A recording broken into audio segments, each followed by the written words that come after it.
Hello. So today we're going to talk about JPEGMAFIA and his career and his position in hip hop currently, and his latest release, experimental rap, what that necessarily means, the character aspect of JPEGMAFIA, and the very, very strange relationship that he has to his fans.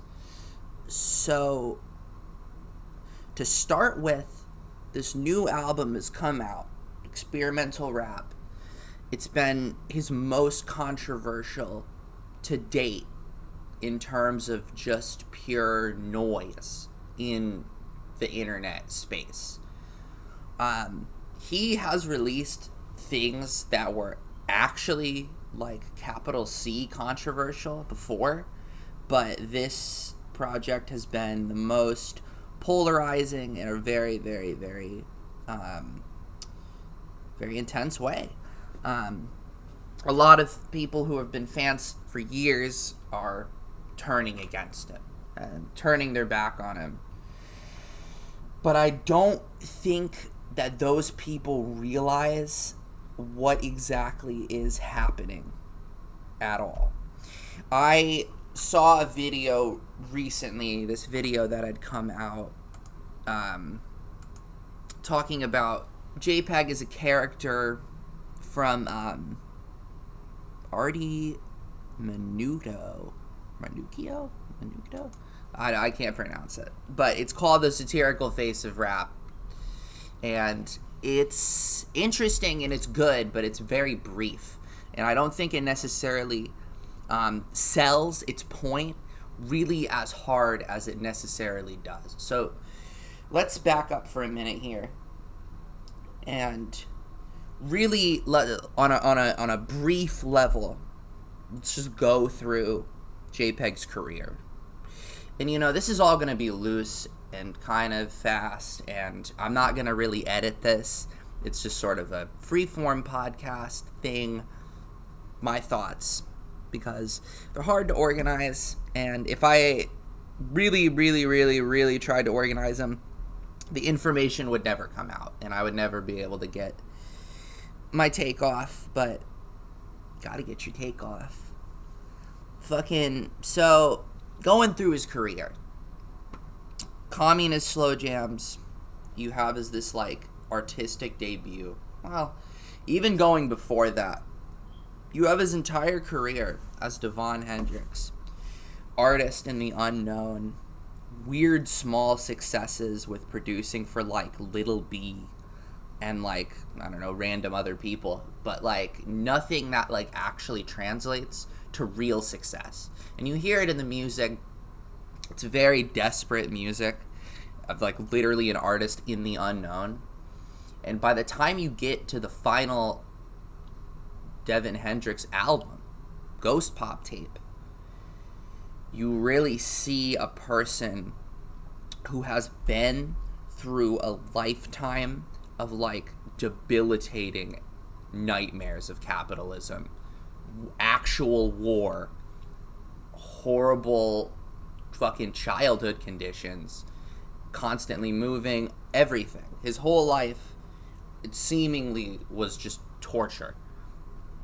And so you have Ghost Pop Tape, which really paints this picture of a broken person who, on the very first opening song, is literally begging just to die. To actually, please, just, I'm so tired, I'm so broken.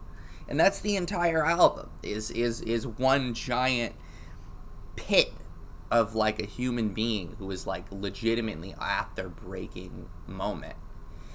And so, a few years go by, because I believe that one was, 2012. I might be mistaken. But you end up having the death of that character and the birth of the new character of JPEGMAFIA, Communist Slow Jams. And I don't think that this was just I gotta switch it up. I gotta do something different. I really believe that this artistic pivot is one of desperation, of marketing, in a way that, like, I don't think people realize. We like to think of JPEG as this, like, he used to be authentic. He used to show me what parts of him I wanted to see, but now he doesn't show me those parts. But I think people are missing that every single part of the JPEGMAFIA run has been a marketing move. You're like, how is Communist Slow Jams marketable?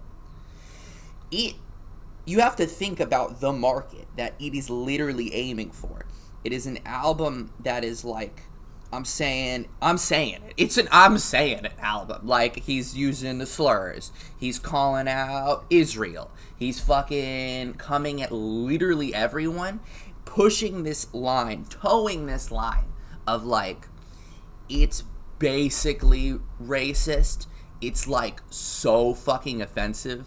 But at the same time, like, putting you in a position where you're like, well, ultimately, do these offensive things offend me more than his right as a black person to speak on these things? And personally, me, as a white person, as a cracker, it's hard to not feel some knee-jerk, like, offensiveness from the music. It is necessarily antagonizing music.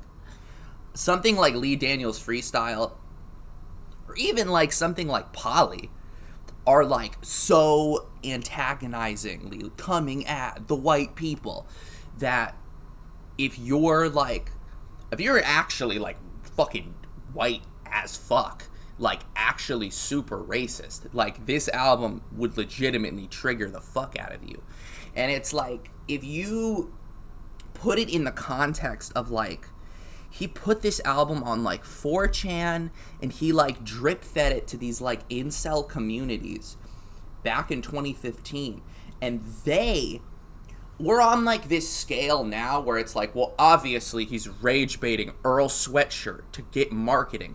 But he was rage-baiting from day one. It's been over a decade of rage-bait. And so, on those super early incel fucking moo, whatever the fucking 4chan music bullshit is, all those kinds of boards couldn't help but talk about him because the album was just so aggressive and got at something that was so at the core of, like, incel communities and the internet itself. This weirdness of, like, we're in a point where we've come to understand that rage bait in the internet are like an intrinsically married thing. But I think in 2015, we didn't quite realize how powerful as clickbait it was. And that's a good way to frame JPEGMAFIA, is he's clickbait. That's what the cursor is. There's a cursor on every album, and people are like, oh my god, the motif! And it's like, it's not just a cool thing because, like, the internet. It's clicking. It's us. We are the cursor. We are literally clicking on it. We're falling for rage bait. That's it. And so, after that album, you get Ben Carson, BBC, Black Ben Carson. And with that, you really, like, it's another different version. First song, he's coming at Death Grips. He's literally, that's how I found out about him back in, like, 2016 when I was, like, a kid.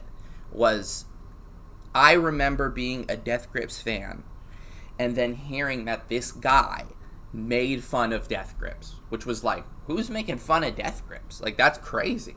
And it worked. It literally worked. I was like, well, I gotta check it out. I gotta see what's up. And, excuse me, fucking,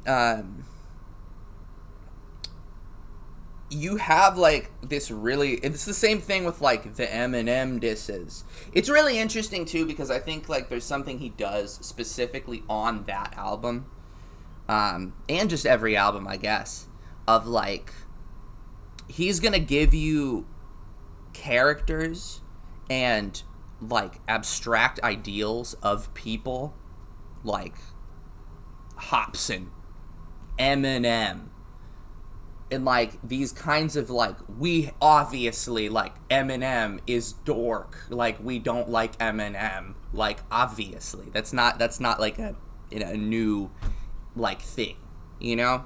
In fucking Hobson, it's like he's low-hanging fruit, and it's like one of these things where like if he's like we're able to compartmentalize our anger and our rage into this like, he's like a conduit. He's literally like, oh, he's saying it because we need him to say it. That's kind of the nature of like art as truth tellers, like generally. That's why you listen to punk music. That's why you listen to any music that's really like focused on like a lyrics centered on ego, is the power fantasy that like me as a white listener, I can diss Eminem and be like, oh, Eminem is so dumb and like stupid, I hate Eminem, but it doesn't mean the same thing that it does when it comes from a black mouth. And so I think a lot of his white fans are able, like, they cling to that exact fantasy of like, well, I want his mouth to only be projecting out the things that I want. He should only be speaking the violence that I need him to speak because I want that violence, as opposed to it is a gun. It is a weapon that he is wielding. We don't have any power over. We don't have any control over. And this is kind of, I'm kind of rambling here and I'm getting stuck in the weeds. But you get Ben Carson. It's an album unapologetically about like, I'm a black Republican. I'm like if a black Republican was black, which is such an abstractly strange concept because it's like in our minds, in the general mind, but especially like white minds, it's like this idea of like, well, if something is black, then it's going to be like better and cooler and like truer than our pathetic white existence. And the posing of like, I'm like if a black Republican was black. I'm like if the guy who sold out his entire community was somehow different than that in an abstract way that's like ultimately hard to grasp and ultimately like so ephemeral, like in a really odd kind of way. And it really paints this picture of like, I'm a false prophet, I'm a politician, I'm lying to you because white people want me to. Like, I'm gonna get white money by telling lies. That's literally what Ben Carson does. And that's like, you know, I don't know if he does still. I don't even know if he's active. But, you know, back in like fucking 2016, 2015. And so you have this album that's like explicitly declaring like, I'm evil and weird and morally ambiguous and playing a character. There's so many Andy Kaufman references on that album specifically, more than I think anything else he's done. And people have tried to call this new experimental rap album like, oh, it's just so misogynistic. It's just so sexually explicit. All he's talking about is fucking their bitch. And it's like, there's a song on Ben Carson that's literally called Cuck. And it's like about you as a white audience member being cucked, like emotionally, spiritually, physically. Like I'm a white person and ultimately I'm offended and intoxicated and fetishizing black culture necessarily. And that insane relationship boiled down to literally one perfect song. And then somehow people don't understand why he's talking about white women and like fucking people's bitches on the new album, as if it's not a symbol, as if it's not artistic, like an artistically driven choice. So, you have his bubblings in the underground with Slow Jams and Ben Carson, and then you have the Second Amendment, which in my opinion is still his best album, him and Freaky. And the Second Amendment, he was able to Ragebait even more with I Might Vote for Donald Trump. And then you get to Veteran. Veteran is kind of like the only one that really feels like the character that he was playing was the character that everyone wanted. He's coming at Morrissey. Like, who the fuck cares about Morrissey? Like, we all don't, which is why it's so okay to make fun of him. But it's also, like, who is that targeting? If he's coming at like all these different races of people, and that's like targeting like an incel market on communist slow jams, who is the market for Veteran? And it's music nerds. He's specifically like, look, I like ODB. Look, I'm making fun of Morrissey. Oh, look, these like weird niche internet like things I know about. Mike Seatown. Like, he's very specifically pandering to this specific echelon of underground hip-hop nerds. And it worked. That was the album that onboarded me. I was a huge fan of that back in high school. I loved Veteran. Everybody loves Veteran. But everybody,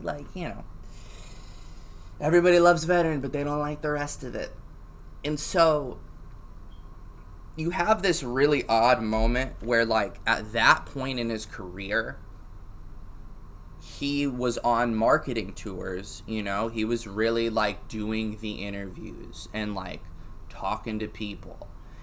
And I think people really, really fetishize that era because of that whole aspect, like the interview aspect. Because now he doesn't really give interviews. He gave one interview for this entire album rollout of experimental rap. Those in like 2018, 2019, he was doing so many interviews, and like every one of them, it's like, yeah, that just because I wrote a song about like murdering cops, like I'm just a chill guy. I'm just like relatable, like, I like smoking weed. But like, he really paints this picture of himself as like, I'm just a chill, down to earth dude, and he's holding back so dramatically. And it's really funny because, like, Veteran was so critically popular and, like, beloved, but at the same time, like, the albums just before that are, like, crazy edgy and, like, insanely confrontational in these radical ways that, like, you would expect this guy, JPEGMAFIA, to be like a weirder, crazier guy. But he's just chill. He's just a chill guy. And so you get this whole chill era where it's like, people talk about the kayfabe aspect, like where it's wrestling. If you're not familiar with kayfabe, it's a thing in wrestling where it's basically a way to describe, like, the performance aspect of wrestling, but it's, like, the ego aspect of performance, where you have, like, this Sunday, I'm gonna kick Hulk Hogan's ass, because he sucks, and he's a bitch, and I fucked his girlfriend. And then Hulk Hogan is gonna fucking get on the speaker and be like, well, that's not true. I hate this guy, and he sucks. And that weirdness of like what you're projecting out. And so you have like different kinds of characters within kayfabe. You have the face, which you can think of as somebody like John Cena. Marketable, likable, a good guy, mostly. Versus, as opposed to the face, you have the heel. Where the heel is the villain. Somebody has to take the fall. Somebody has to lose to John Cena. Somebody has to be the villain. Because the narrative demands it. And so you end up in a really interesting spot where like from 2018 to about like to basically to Scare in the Hose. So like 2018 to like 2023, Peggy was on this like face run, but especially 2018, 2019. Like, Veteran came out and he primed the fans to be like, oh, it's gonna be disappointing. This next album I make, prepare to be disappointed. And it came out and everybody was like, oh, it's performatively, like, I'm performatively disappointed. But they actually all loved it. It wasn't nearly as hardcore as any of his other stuff. But All My Heroes Are Cornballs represents this really crazy thing, I think, in the actual history of JPEGMAFIA, and it will continue this. One moment. How to get some water. Fucking All My Heroes Are Cornballs is a really, really, really, really fucking weird album that I don't think that, like, the fans understand, or like even like, it's crazy because it is the one that people glaze the most, and it is the one that people like call to the most. Like with the Kanye meme of he made Graduation, like fuck, he might be doing crazy stuff, but he made Graduation, oh no. And it's like, that's what AmHack All My Heroes Are Cornballs like has become for JPEG. And it's really odd because the album feels like it is intentionally trying to build a parasocial relationship. And like, let me explain what I actually mean by that. So, even from the beginning, the opening song, the first single, Jesus Forgive Me, I Am a Thought. And people are like, oh my god, it's so funny because he said Jesus and he said the slang word thought. Oh my god, it's just like, wow.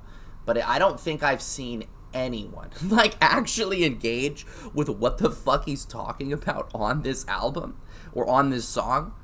And like, it's so odd because it's like the weirdness of like thinking about, speaking from JPEG's perspective here, thinking about yourself as a woman, thinking about yourself as like being necessarily like a yonic function, like you are a thought, I can't keep my pussy closed. And it's like, what is that he's saying when he's saying that? And it's like, my interpretation is he is posing that listening to his albums are a pussy. His albums are yonic. I wouldn't say that they, like, that's exactly what he's saying when he's like, I can't keep my albums closed, I can't keep my pussy closed. It's more of the artistic idea of, like, being inviting and posing himself as this other, this intoxicating, divine, feminine, yonic thing that we as consumers want to dig into and want to get to the bottom of, you know? And I think that album, more than any of his albums, is so perfectly designed in that way of building an actual parasocial relationship.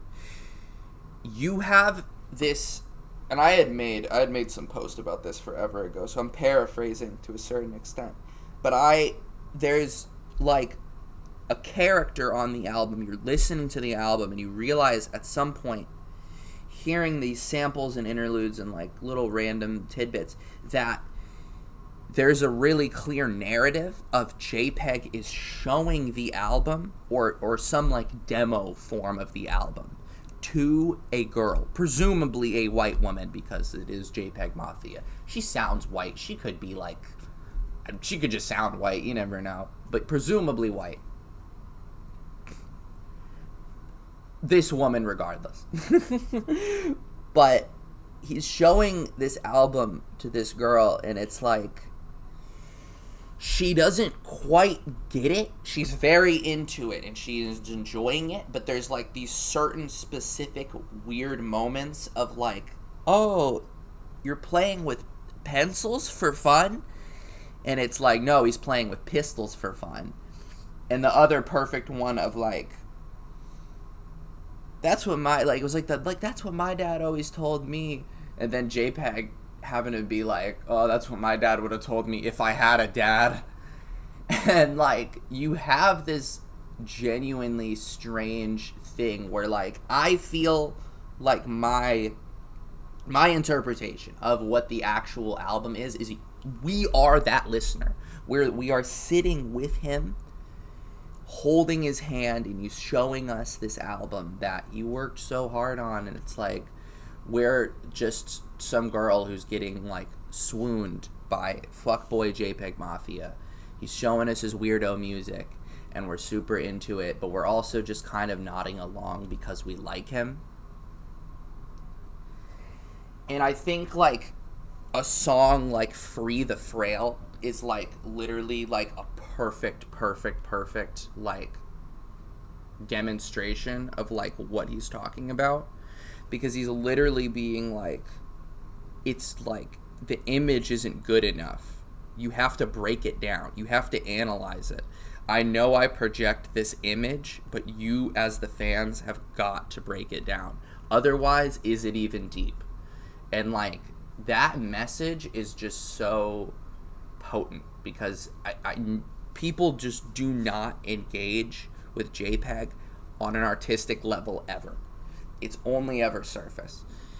And it's really, really, really interesting. Like, Cornballs is so odd because it's so, like, sweet and sappy, and it's literally, like, his corniest album, like, whatever that means necessarily, you know. But I've seen people point out the obviousness of, like, okay, well, he's literally playing a fucking character. And, like, you go back and you're like, you listen to the shit now, you're like, man, Peggy got corny, but then you're like, wait, like, he told us, he warned us, like, and it's like, you listen to the actual song. What's the fucking one of the, like, the fucking, like, going like Bobby, end up like Michael, and it's like that weirdness of, like, you know, you go into the system and you're gonna be like the underdog fucking dude who's gonna fight the whole thing, but by the end of it, they're gonna break you, they're gonna kill you, they're gonna turn you into like a caricature of yourself, just like they did with fucking Michael Jackson. His life and body were fucking mangled and mutilated by like the fucking effects of capitalism. And I think that shit really parallels JPEG in a ton of ways that we don't really think about. And so, you have Cornballs, and then you have LP, which is my least favorite JPEGMAFIA album, frankly. But that one's another perfect example of, like, he pulled off what he needed to pull off with Cornballs. He cooled the waters down of all the, like, super heavy fucking punk fans. He onboarded all the Brockhampton fucking Tyler people, like, with Cornballs. And then LP, which is kind of his, like, I mean, it was literally the whole point of the album is he's going up against Haram, you know? He's fighting Arm & Hammer. He was fighting the release Haram with Alchemist. And it's kind of like, okay, what if I just did, like, Alchemist beats but good? Like, what if I actually just made, like, my epic chops and, you know, all this shit that people fucking like. And it's a fantastic album, that's the thing, is it is really, really, really good, and it is some fantastic production. But I think the fact that, like, you see the fact that it's literally, like, LP, long play, like, is this kind of like absence at the core of it, where it is just a collection of songs. And there's artistic things that he does that I could really zone in on, but I think for this overall thing, I'm gonna actually skip most of that for now. And so, you know, you have this whole, like, okay, you have Veteran to Cornballs, the EPs, and then LP. And, you know, at that point, he was probably the most beloved that he was. He you know, the album was fucking super highly rated on, like, fucking all these critical sites and Rate Your Music and all this shit. And then a couple years goes by, and he drops Scarin' the Hose. And Scarin' the Hose was, like, the most effective album that I think he ever has released, in terms of, like, it made him the most money. It got him the most attention. He single-handedly saved Danny Brown's career, but at the same time was able to co-opt his larger umbrella of fame into his own umbrella of fame. And so now he's, like, put himself, like, you know, people were gonna listen to the album because it's like, oh my gosh, it's Danny Brown. And, like, it worked. It worked. It made him a shit ton of money. It was his first independent release, and he made an insane amount of money. It was the biggest hit of an album that he's ever had by a huge margin. Maybe not a huge margin, but a pretty sizable margin. Like, it was like the most listened, it was the most reviewed by, like, just a big chunk. It made him a lot of money. There was a lot of merchandise that he put out for that album. And, like, immediately from that turning point, you're like, okay, well, Scarin' the Hose is so off-putting, like, in this, like, very specific way of, like, oh, am I the hose? Am I scared? Am I offended? Is this misogynistic? And I think a really, really good, like, full, like even on the title track of Scarin' the Hose is, like, stop scaring the hose. And it's like, who's scaring the hose? Is it them? Or is it someone else? And it's like, what does that even mean? I've seen Professor Sky talk about where his interpretation was, oh, the hoes are people that don't like JPEG's beats. I don't think that that's what that means at all. I think that that's, like, a gross miscalculation of what he's actually expressing. He is, like, in the album, Scarin' the Hose, what is actually happening is he's being extremely marketable. He's targeting a really specific demographic. Danny Brown, notorious addict, you know, he's in recovery. He's been in recovery the last couple of years, actually, since that album, because it kind of seems to be, like, his breaking point.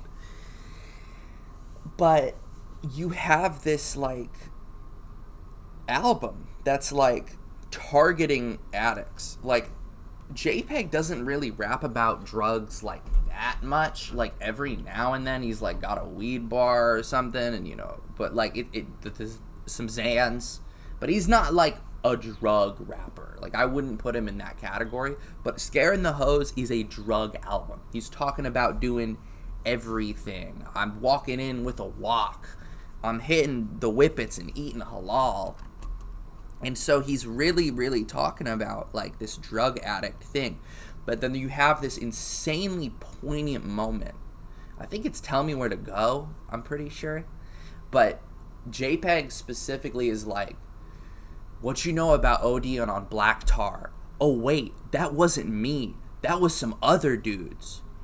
And it's like this really odd moment of, like, the projection onto him.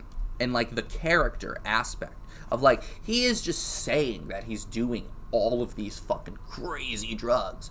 But is he actually, like, doing them that much? Or is it just him imitating what he's seen and what he's heard on the internet?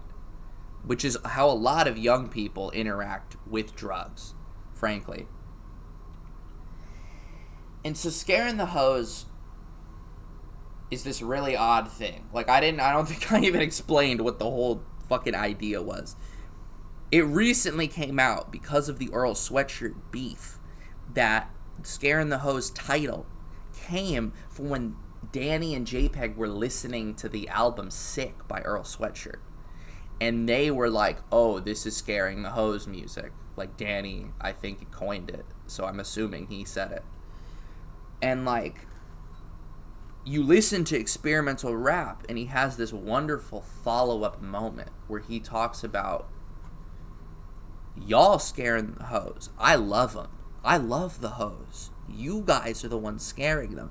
And when you think about marketability, somebody like Earl ultimately is only as marketable as he can be. You know, like there's only so much Earl is gonna be able to market himself. Even if he completely sold out and was like, I'm selling Coke, like I'm showing up in McDonald's ads, like I don't give a fuck, like he would still sound and be Earl Sweatshirt. He's just not that marketable. And, you know, people consistently call that shit, like, Scaring the Hose music, like MF Doom, whatever. Like, it's all Scaring the Hose music. But at the same time, JPEG, while being edgy, is actually being more marketable. And people don't realize that that's, like, two things at the same time. Like, you can have two things at the same time. You can be controversial and edgy, but ultimately it does work as marketing. And so after Scaring the Hose, you get I Lay Down My Life, which is an extremely fascinating and absurd album. And genuinely, like, I feel like he continues to just get better and better. And there's something, at least for me, fascinating about watching the character of JPEG have to evolve and change with each release. And it's like, that album, Lay Down My Life, is so fucking weird. Like, it's literally the perfect troll, I've spent my entire career making fun of rock music and making fun of metalheads and all this shit. I'm going to make a rock album. And it seems contradictory and it seems absurd, but ultimately rock is a black genre. White people stole that. And even metal, there's a lot of, like, I'm not like a metal historian. I don't know that much about metal. But, you know, like fucking In Living Color, like, you know, someone like In Living Color I think is like really, really, really like comparable to JPEGMAFIA. And like, you have this really odd thing of like, so what is like the market of Lay Down My Life? Like, it's somehow more pop and more accessible, and he's got this incredibly clean production, but it's like, who is he marketing towards? And he's marketing to Kanye fans, because in between Scaring the Hose and Lay Down My Life, he worked with Kanye. I fucking glazed over that. Now I'm having to jump back. But he worked with Kanye. He worked with him on Vultures. Oh, excuse me. He worked with him on Vultures. And you listen to Lay Down My Life, and it is an album that feels like, what if Kanye was good again? Like, what if Kanye just somehow was like, what if like somebody out Kanye'd Kanye? And that's literally what the album feels like. It feels like everything that he had been trying to do, Kanye had been trying to do for the last like 5 years or something, of these like, especially on Vultures, you know, like this like, the grimy, like almost rockin' like anthem music, you know, stadium music. And it just does a better job. Lay Down My Life is just an objectively better version of that, at least to me. You know, I say objectively, but I'm just, you know, I'm being hyperbolic. Fucking Lay Down My Life is such an odd album, because the way it engages with like fascism and fascist aesthetics are like some of my favorite. It's actually so interesting. I think another really interesting aspect of like you look at JPEG and it's like, okay, the first like Slow Jams, Carson, and Veteran are all in Maryland or in Baltimore, and all the covers are shot in Maryland and Baltimore. Cornballs to LP are all shot in California, in LA. But Lay Down My Life is shot in Italy. Like the cover arts I'm speaking on. This is the cover arts I'm talking about. The cover art for Lay Down My Life is shot in Italy. And I think that album centers like fascism, especially like old school fascism, like in a really, really, really interesting way. Like he had used like he had basically recreated like posters that Mussolini had done, like Mussolini's propaganda posters. And if you're not familiar with Benito Mussolini, he was the fascist ruler of Italy from like 1920 something to like 1945. And like, you know, he was an awful dictator. He was a fucking fascist. Like, obviously, like, he was a monster. And I think like the way that he invokes like fascism on Lay Down My Life is just fantastic. It's so interesting and it's so odd, and I could talk about it for like fucking forever. But I just don't. I'm not gonna be able to go that in. But I do think that there's like an absurd performance aspect to that album where he is becoming like so transparently a character that he's not even trying to do interviews anymore. He's not trying to play nice. He's not trying to pretend to be a likable person. He is standing on a giant lift with like fireworks behind him and like a cowboy outfit. He's literally dressed like the Undertaker. And it's like that absurdness of like the kayfabe wrestling aspect dialed up to like 10. Like he's just full actual wrestling character. And so we get to experimental rap. And somehow this album has gone too far for people. It's too much. It's too intense. But in my opinion, this is the album I've been waiting for since Veteran. It's been literally like years of waiting for this exact album.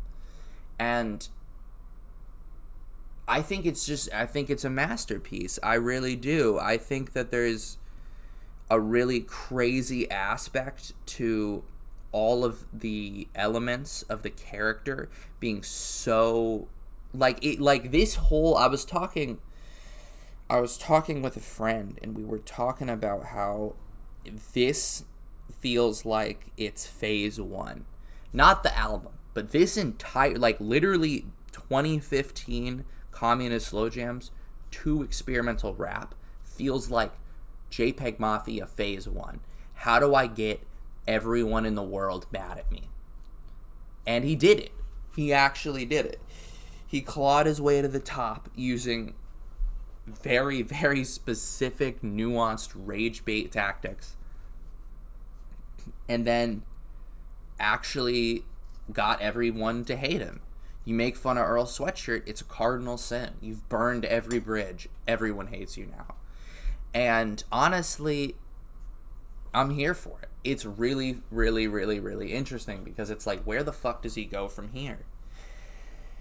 And there's just so many things that he's doing on experimental hip-hop, or experimental rap, oh no, that are just so interesting.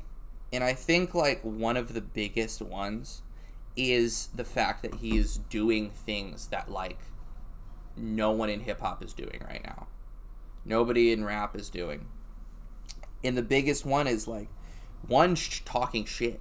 People are too scared to talk shit in this experimental underground avant space.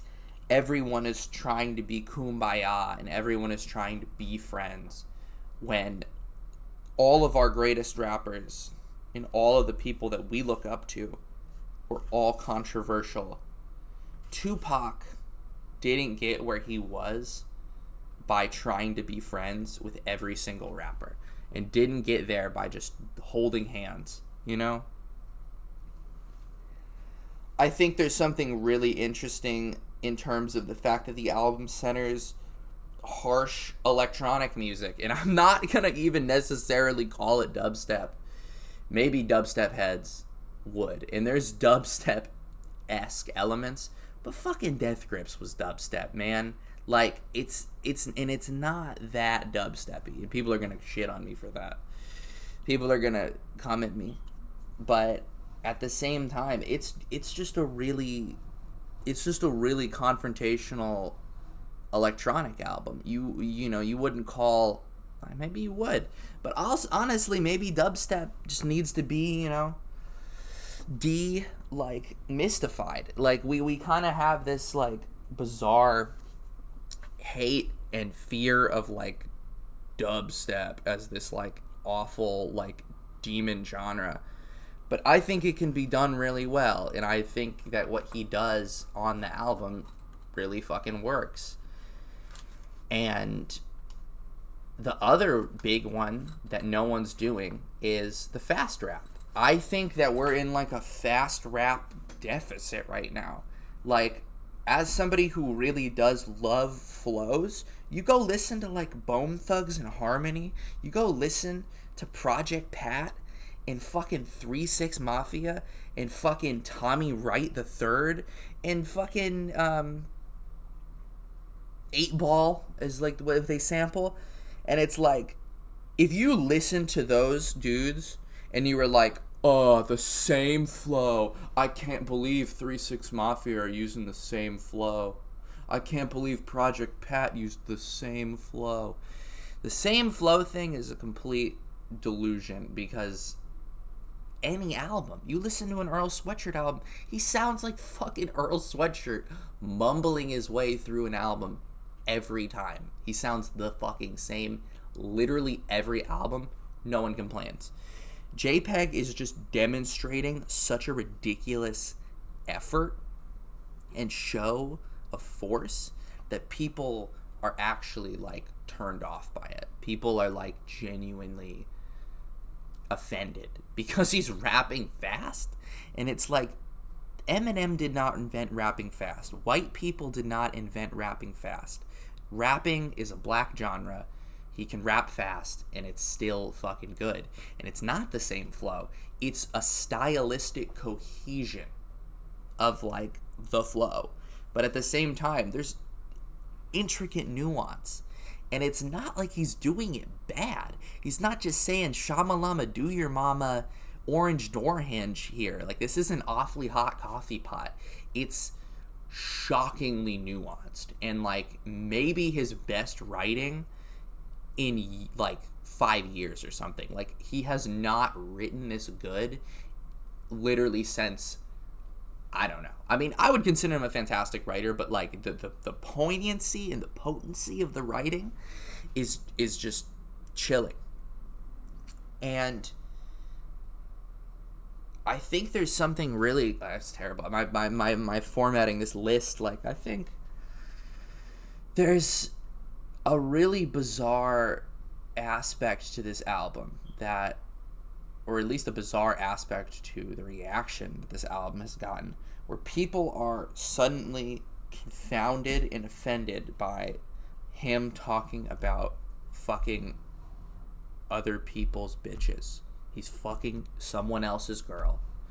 And I think, my opinion, is, like, what he's saying by doing that is a really different thing than I think what people are taking away. There's an obvious knee-jerk, like, surface level of, like, wow, rappers are talking about fucking bitches and guns and money, like, wow. Like, and it's like, what, like, have you never heard a rap song? Like, what the fuck? Like, how can this even begin to, like, offend you? But also, it's not even just the artistic right to talk about sexually explicit and explicit topics generally. There's a crazy, real, like, artistic lens that he uses that I don't think people actually engage with, where he basically is saying, when he's saying that, like, he's fucking your bitch, he is not talking about me or you. He's talking about Earl. He's talking about Freddie Gibbs. He's talking about Billy Woods. He's talking about any rapper. He's talking to other rappers. Because we are the bitches. The level of explaining the odd relationship of, like, the way the market works, because that's my biggest thing, is I think when you really read these lyrics, when you read these poems that he's written for us, he is explaining the way the market works. Because if I'm an Earl Sweatshirt fan, hypothetically, and I am listening to Earl Sweatshirt, I've got Live, Laugh, Love on repeat, I listen to Sick, but also I might go run Veteran. I might go listen to Ghost Pop Tape, you know? Good old, you know, I don't like Peggy now, but, you know, I might go back and listen to the old stuff. And so in that exact transaction, you may be giving streams and you may be giving money to Earl Sweatshirt, but you're still going to give some of them to JPEG. And when you're going off of Spotify monthly listeners and streams, it doesn't really matter if you're a stan, you know? Because if you are like a fucking Freddie Gibbs stan, but you sometimes, every now and then, once a month, listen to JPEG, that's one monthly listener right there. That's the uptick. That's all it needs.